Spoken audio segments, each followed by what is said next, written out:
Welcome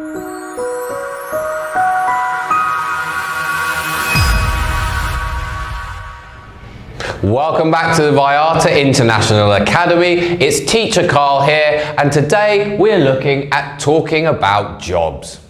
Now, it might not be the most interesting subject, and we have a word for these types of subjects in English. We call it small talk. Talking about jobs, talking about the weather. However, they're good foundations for forming relationships going forward. So let's have a look how we would talk about our job, where we work, and whether we enjoy it or not. This question, what do you do?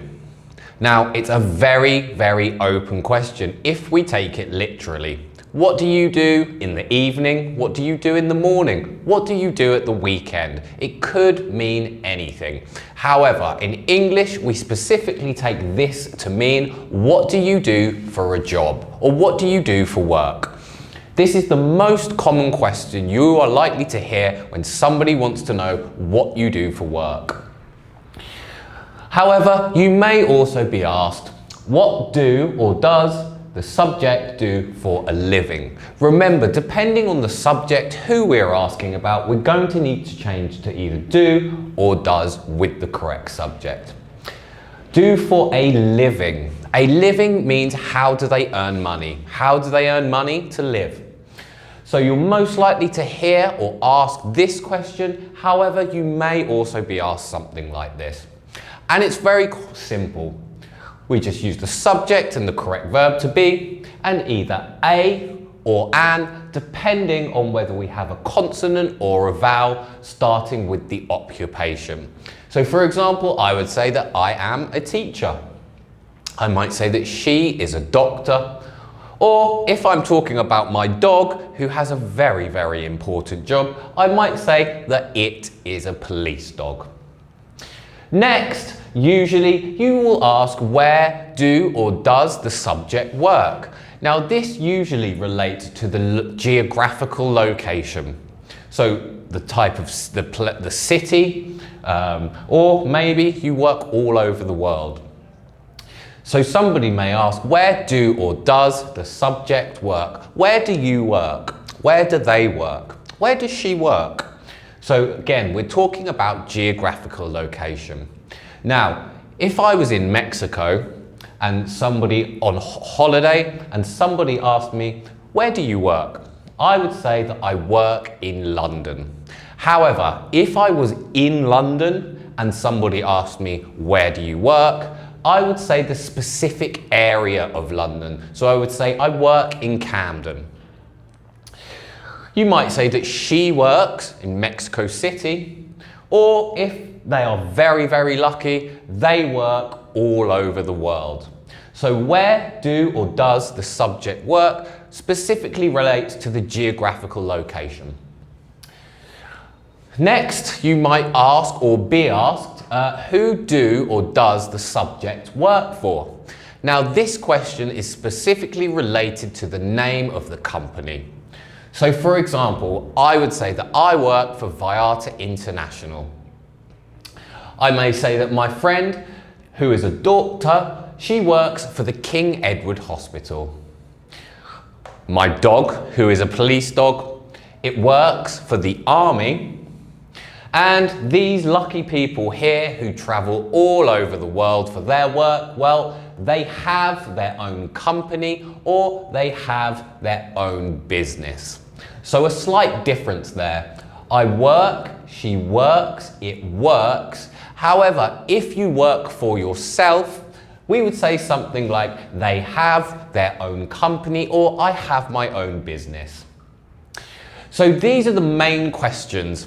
Usually, as this is small talk, the conversation doesn't really go much further unless you have an immediate relation. For example, you both work in the same industry and therefore talking about your job is a lot more exciting than if you have different jobs.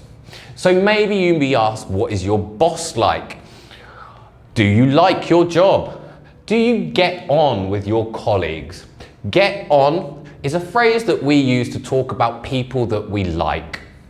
So you're going to need to use things like personality Adjectives, describing the areas about your job that you like, or maybe the areas about your job that you dislike, and your relationship with your co-workers. So these are the main things when talking about your job.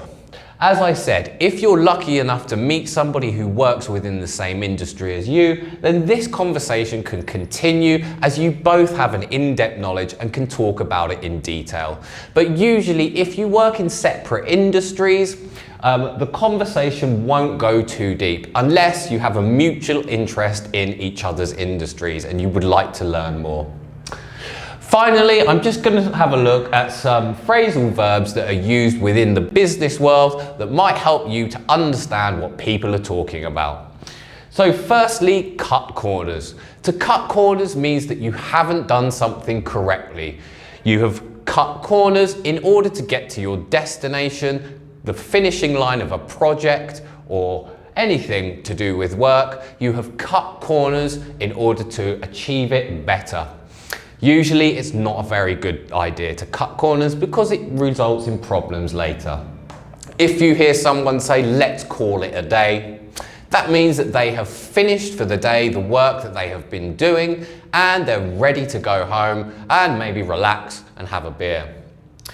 If you hear somebody asking you to tell them to keep me in the loop means I would like to be informed about all of the developments that are occurring during the day. Usually this is said by a boss. Workflow. Workflow talks about the way in which a person works and produces work. If you have a good workflow, you're very efficient at working. If your workflow is not so good, you might need to adjust it. If we talk about get the ball rolling, that means to start a project or to initiate some kind of action. Going forward relates to what we are going to do in the future, what plan we have in order to take the business or the company forward in the future. And finally, the close of play, the absolute icing on the cake. Everybody wants to hear this because when it is the close of play, that means the working day is over. So that completes our quick look at talking about jobs. If you have any comments, leave them in the comment section below because I look forward to reading them, and I will see you in the next class.